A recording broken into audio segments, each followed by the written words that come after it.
So let me give you an update real fast in terms of what's going on in Egypt. As of yesterday, a little shy of 900 people have been confirmed dead in fighting that has been going on for about 4 days. Reports are that the Egyptian military has flat out opened fire and started killing the Muslim Brotherhood. Now, there are some Muslim Brotherhood members that are acting violent. There's reports of attacks on different churches in Egypt, Coptic Christian churches, but the overwhelming majority of the Muslim Brotherhood has actually been doing peaceful protests. Specifically, they're doing it because they'd like to see Mohamed Morsi back in power. That's likely not going to happen, but of course they should be able to protest all they want. I disagree with them completely politically, but that's irrelevant. They have the right to protest, and the Egyptian military disagrees with that, so they have been cracking down using tear gas, and like I said, just shy of 900 people as of yesterday have been killed. Now, where does the United States tie into all this? Here's where the situation gets even worse, and in all seriousness, people who live in the U.S. should feel partly responsible. Not directly, but indirectly, and I'll explain what I'm talking about. So the foreign aid situation, it's getting more and more dire. So for those of you who don't know, the United States gives $1.3 billion a year to Egypt. Now, it used to do that under Mubarak, so we'd give the money to Mubarak, and then he would give it directly to the Egyptian military. Then after Mubarak was ousted, that money went directly to the Egyptian military. Then after that, it went to President Mohamed Morsi, who then gave it to the military. And now we're back to just giving the money directly to the military. So no matter who it went through, it would always end up with the Egyptian military.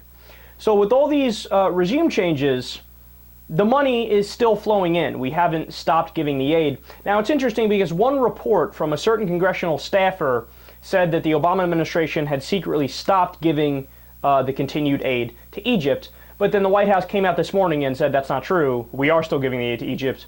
So it's a really weird scenario that's going on.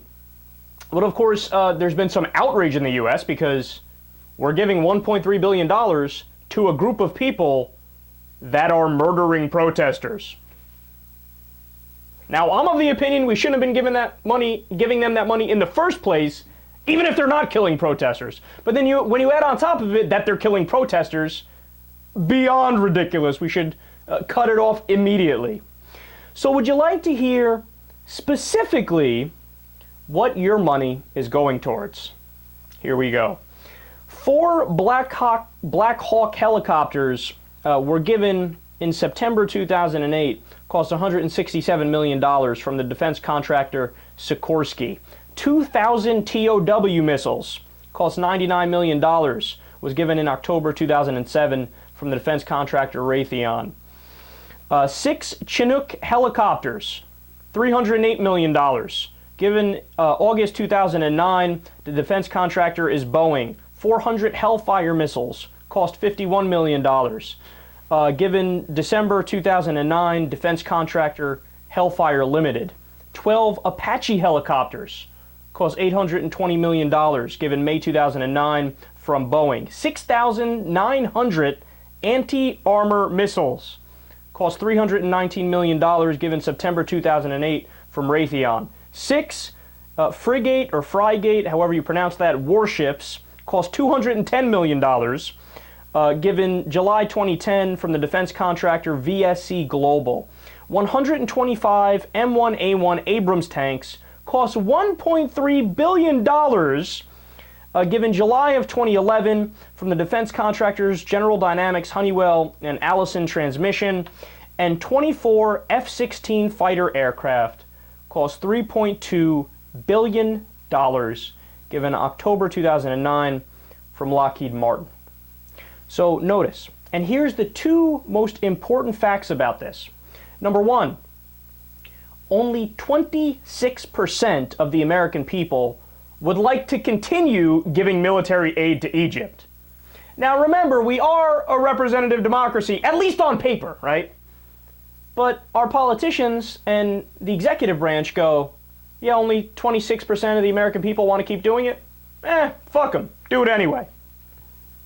It is incredibly unpopular, but they do it anyway.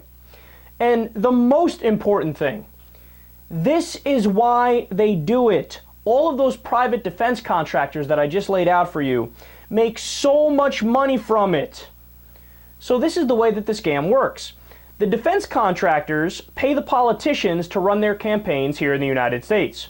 And then when the politicians get elected, they vote to give contracts to give $1.3 billion in foreign aid to Egypt, and then Egypt immediately turns around and gives that money directly to our private defense contractors, who then give them weapons. It's all a business. It's all a scam. And it's being financed with your tax dollars.